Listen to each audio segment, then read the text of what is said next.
Alright, so I'm going to show how I do my drums using an example from a song that I'm working on currently. Yeah, so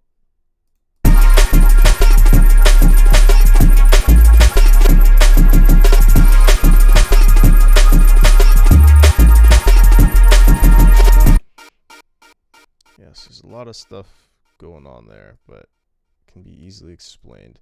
Essentially, and this is sort of like a common thing among like all, jungle, breakcore, drum and bass type stuff, is that you're going to have multiple breaks going on at the same time and just throughout the whole song. So as you can see here, I've got two breaks.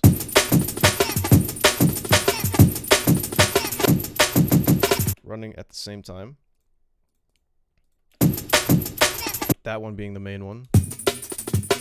And then that one also running alongside it. And they're both sort of serving different purposes here. So this one has more bassier content in it, while this is more fulfilling more of the mid and highs. And then so together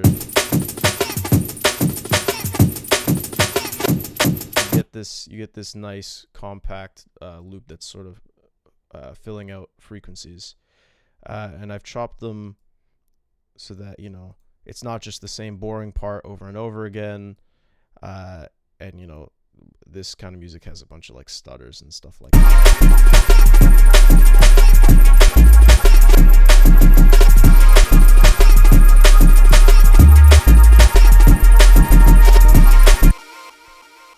Yeah, it's important to have not just, at least in my opinion, when I make this kind of stuff, I don't like having just like one drum loop just play out the whole time over and over again.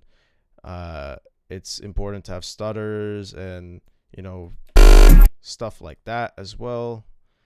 And even just like, bringing in a bunch of breaks. That one has like the vocal attached to the kick at the same time, which is nice for texturing and layering. So if we even go over here, there's a fourth loop that I use for build.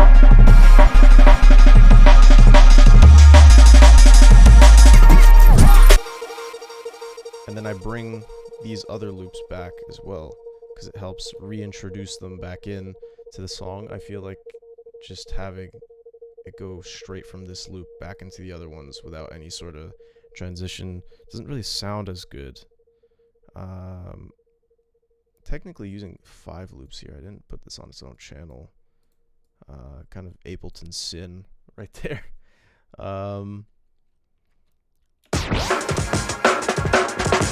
But yeah, it's important to choose the right loops to give the right mood and the right atmosphere, I guess, is the best way to put it. Certain loops fit certain things better depending on context, but you can also just make it what you want. I think definitely more loops without a lot of like bassy content in them are better for chill breakcore and stuff like that, or even just like smaller sections that aren't as full. But there's more to it than that. Essentially, you just have to know how you're gonna chop stuff, and that is definitely very personal to each producer, how they like to do things. But it generally follows a structure. So I'll go to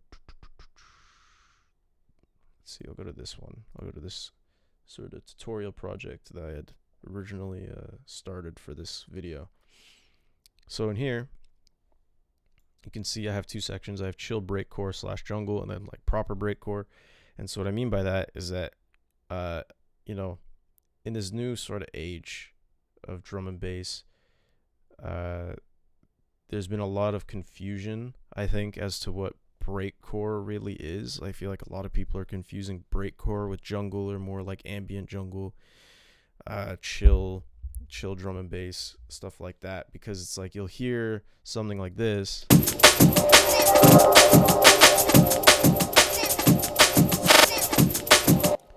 on TikTok, and then everyone will be like, "Oh my god, it's breakcore, it's breakcore." But then it's like you have the whole, like the old people who like stuff like Venetian snares and stuff like that. They'll hear this,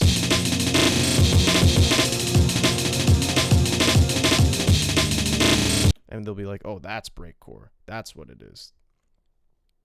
But you know, I think at the end of the day, it doesn't really matter. This is just sort of, you know, how I like to label them, because the way you do the drums in here is much different than the way you do drums in here, at least the way I do them. Because usually with chill breakcore, as I said before, I guess that's what I would categorize the other track I was teasing. It's more, you use more loops layered together, I think. At least the way I do it is I've got multiple loops. I've got two sort of break examples. This one is a little bit more processed already, so I made this one previously to try and show how you can sort of follow my steps and make your own kind of chill breakcore, I guess. So the original drum loop that I made sounds like this.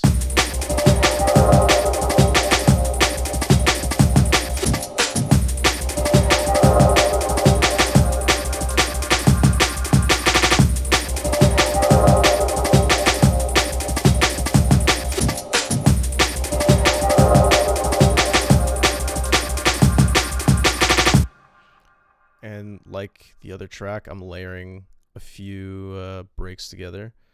You'll notice in this one, I actually put it into a simpler. I think this is simpler. I'm pretty sure it's simpler. And use the slice function because it just automatically grabs these transients over here. And it just makes it really easy to lay them out like this. If I know I'm going to be doing a lot of like manual chopping, I'm not going to be just leaving the sample too much. Like for tertiary or like secondary drum breaks, I'm essentially just sort of leaving them there. And even in this example here, you can see it's not like a lot that I've done to it. There's some stuttering here, but in this one I've definitely manipulated it quite a bit, I would say. This is already processed, which is why it has like the date on it and all that stuff. And so with this break, mostly just doing top line stuff. But if you know the angles break, you know that this I've not done too much to this. And then, you know, I just add in that for a little flair, a little texturing. But essentially, yeah, like what I'll do is I'll pick out some drum breaks that I think will fit the atmosphere. So I started with this one.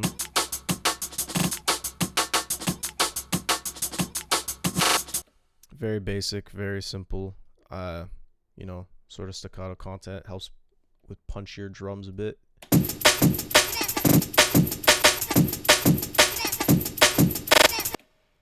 Brought this one in because it's just a classic, and you know it's very strong, well mixed sample, I think, for this.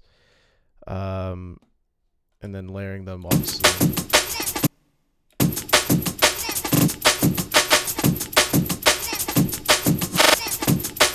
Makes it really really strong. Have a lot of textures to them.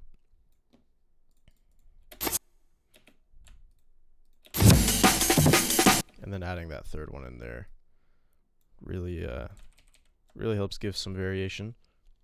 Also, just because this is a lot more chill than this one brings a lot more energy to this.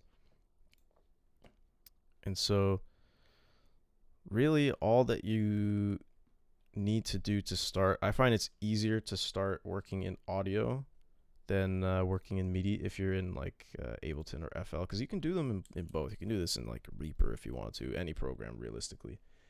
You just literally just take a drum break and then you just play it alongside the sample or not alongside the sample, however you prefer, and then just get to chopping. Could take like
yeah, so that's just like a basic starting one.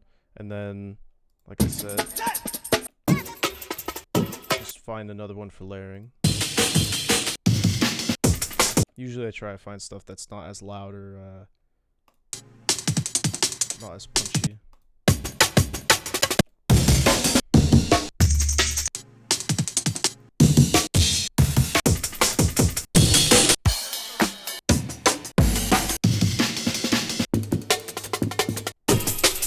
Could try this one out.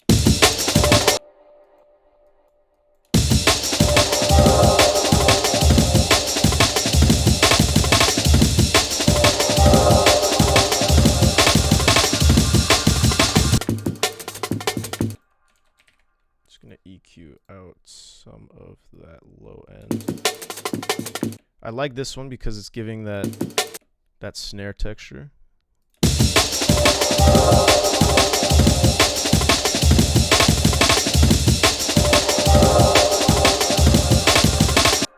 You can always change certain things, even with this probably.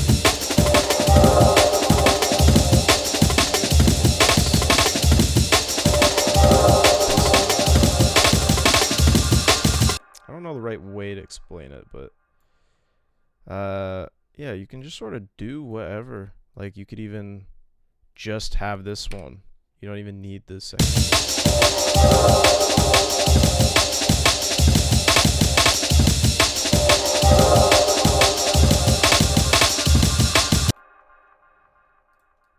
And then you could just reverse this one, find like one bar.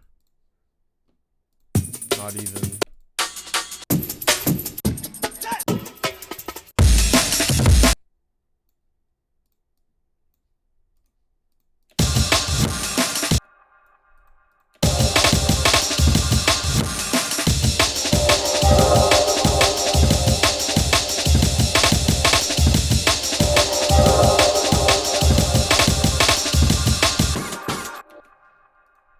Yeah, and just do again. You could just do whatever you want. It's not that,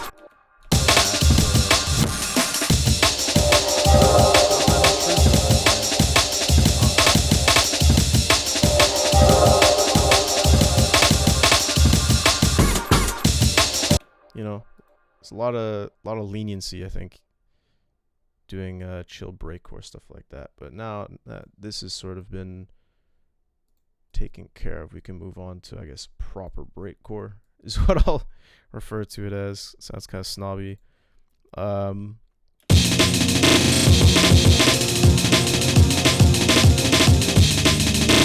As you can tell, the tempo's faster.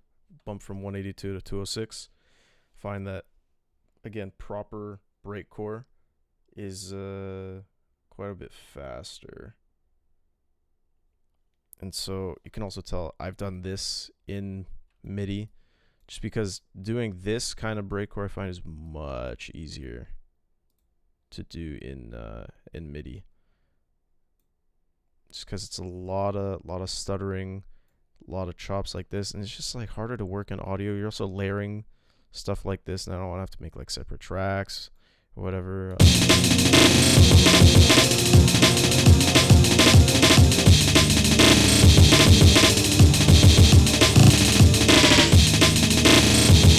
There's also some pitch automation as well.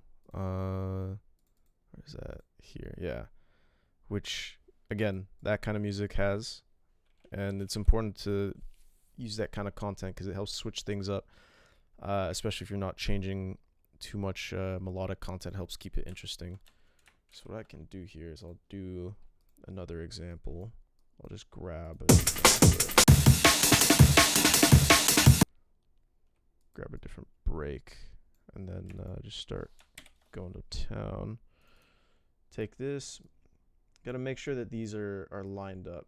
Like, for example, that one's not really lined up super well. This one's hitting it before. It's mostly just these. Because if you don't, if you don't have them lined up, then it's not gonna be a good time for chopping. You gotta find where everything starts as well.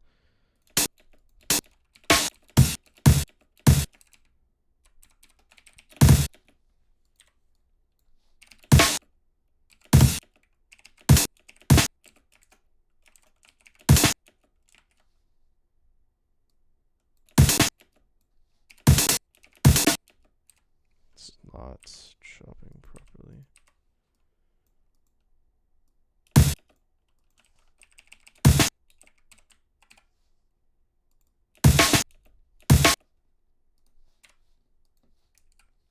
Takes a bit sometimes.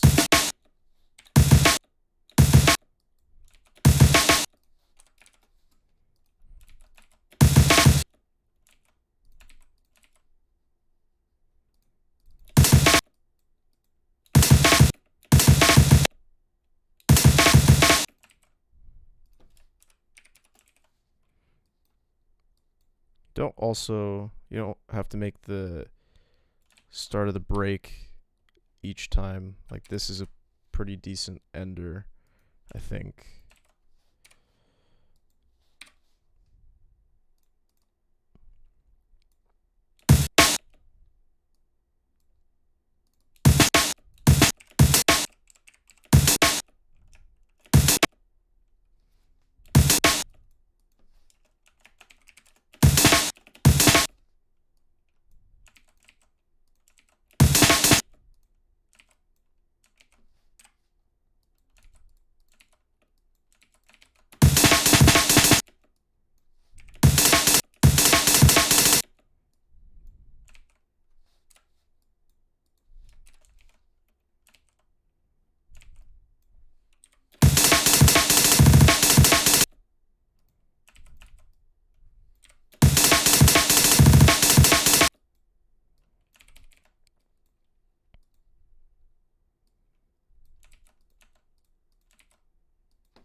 I don't know why this is cutting out there.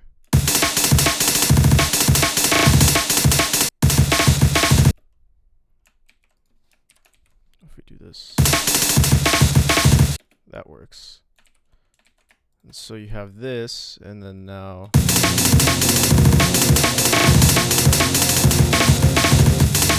so you're going to notice certain things about the sample that are going to shine through more, and certain things that are bad. Obviously, you just EQ them out. Like, for example, this high end. What you could do, just do this a little bit.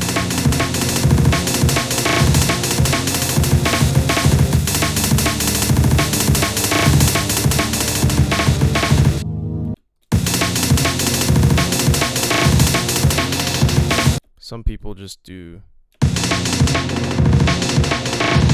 cut this off.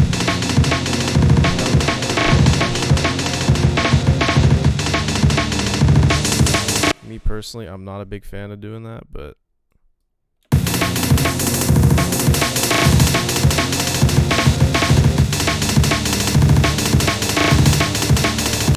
you know, it's all stuff you learn with doing samples. Like these hats are really, really harsh.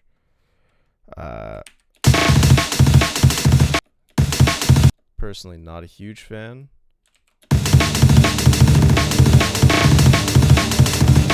You find workarounds and stuff.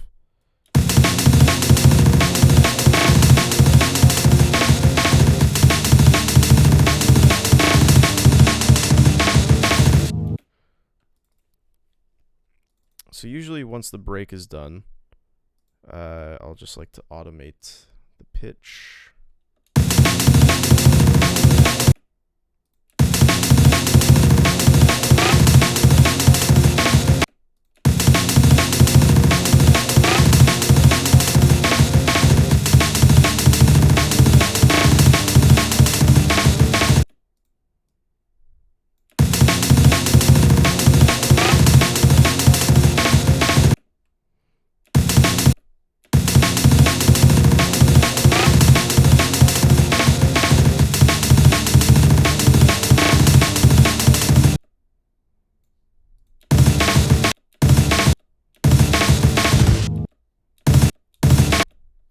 sometimes you can just chop the break in spots to make it just choppier, just for fun.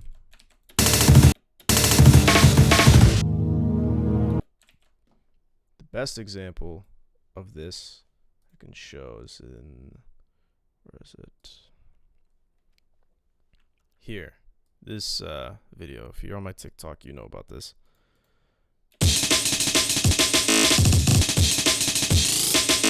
You already know who it is. It's your boy.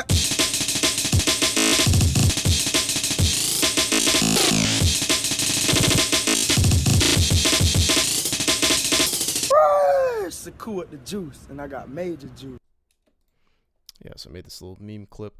But you could tell, 204 BPM. Really quick chop break. And I really didn't do much to it at all. In fact, it's just chopping. But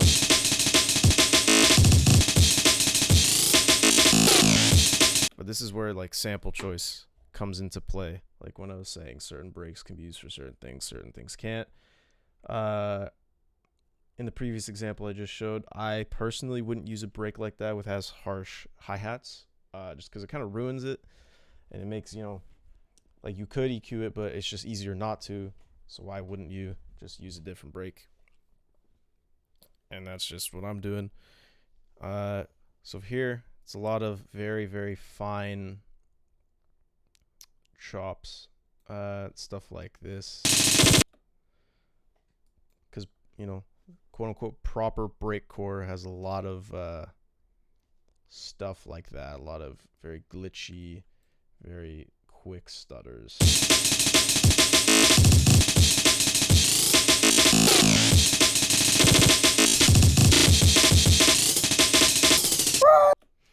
I like using this sample just because that kick helps return, it helps sort of feel like a home base for the sample. So it starts and it leaves, comes back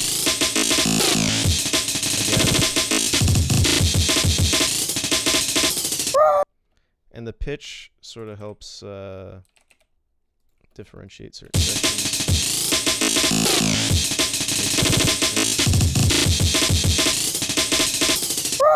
It's the cool with the juice, and I got major juice. So yeah, I mean, I guess a proper example with application. I've also teased this on TikTok. Is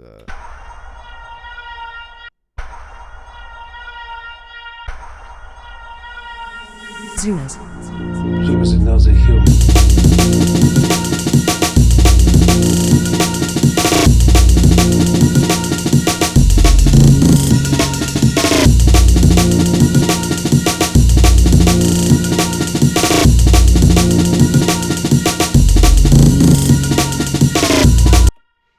Yeah, and so, as explained before, you take one drum sample, chop it up, add some stutters and some pitch, and it just kind of happens. It just sort of falls in place, sort of works like that.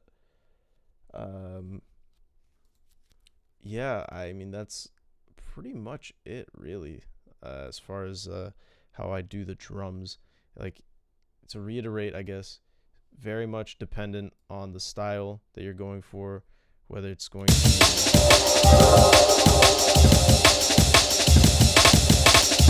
this sort of dreamier sample, or if it's going to be more like doomer.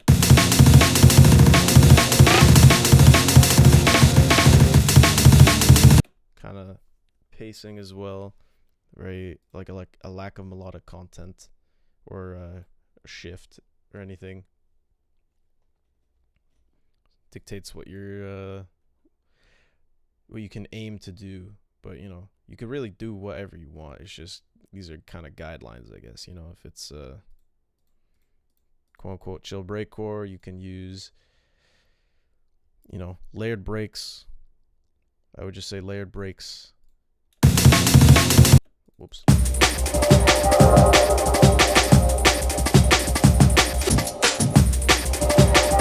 Switch them up.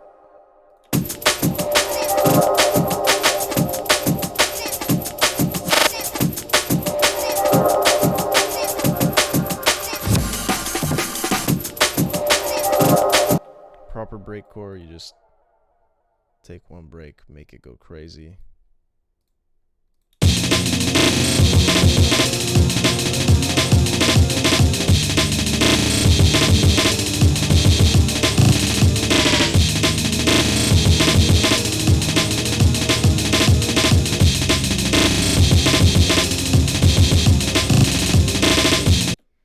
And that's pretty much it. Yeah, I hope this was helpful. I know I'm not really good at making videos and stuff like this because it's, you know, not used to doing it. Use a lot of bullshit buzzwords. I'm gonna try to work on that, be a little more structured. But I hope this was helpful. Thanks.